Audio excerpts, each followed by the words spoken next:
Әулиеата кітап оқитын өңір жобасы аясында оқуға құштар жүректер облыстық байқауы мәреге жетті. Мұндағы мақсат қазақ әдебиетінің дамуына зор үлес қосқан жазушылардың еңбектерін таныстыру. Оқырман қауымды кітапханаға бетбұрыс жасау, 100-ден жүйрік шыққан байқау жеңімпаздарымен кездесіп қайтқан әріптесім әңгімелейді. Жыл басында басталған жоба аясында өңірде көптеген кітаптың таныстырылымы өтіп, игі шаралар шымылдығын тұрды. Солардың бірі кітапқа құштар жүректер байқауы. Мұндағы басты мақсат қазақ балалар әдебиетінің көрнекті өкілдерінің шығармашылық мұрасын насихаттау, балалар мен жасөспірімдерді ұлттық рухани құндылықтарға баулу және отансүйгіштік сезімін нығайту.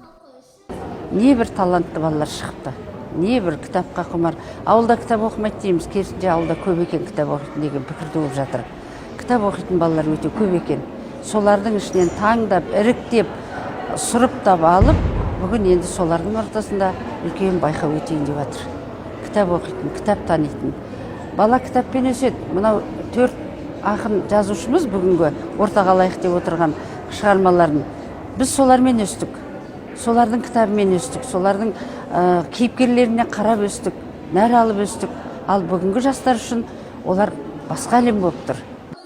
Бұл байқау қазақ балалар әдебиетінің көрнекті өкілдері Сапарғали Бегалиннің 130 жыл, Өтебай Тұрманжановтың 120 жыл, Сансызбай Сарғасқаевқа 100 жыл және Асқаржан Сәрсектің 75 жылдығына арналып отыр. Әр үміткер міндетті түрде аталған қаламгерлердің шығармаларын орындауы тиіс.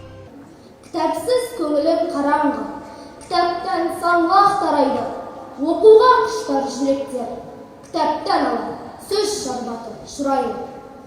Бұл оқуға құштар атты жарыс, білімді ұрпақ жарқын болашақтың кепілі дейді ғой.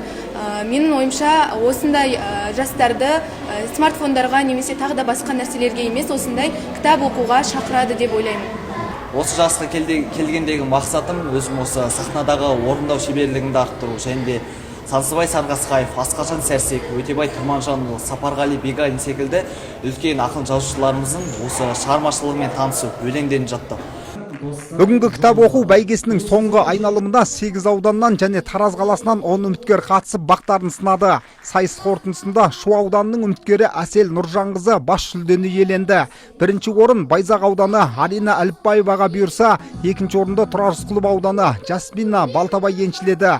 Ал жүлделі үшінші орын Мойынқұмдық Жұлдыз Достай мен Жамбыл ауданының үміткері Бақкелді Жаңабекке бұйырды. Қасымжан Байкүшіков, Қанат Бақытұлы, Айқын ақпарат.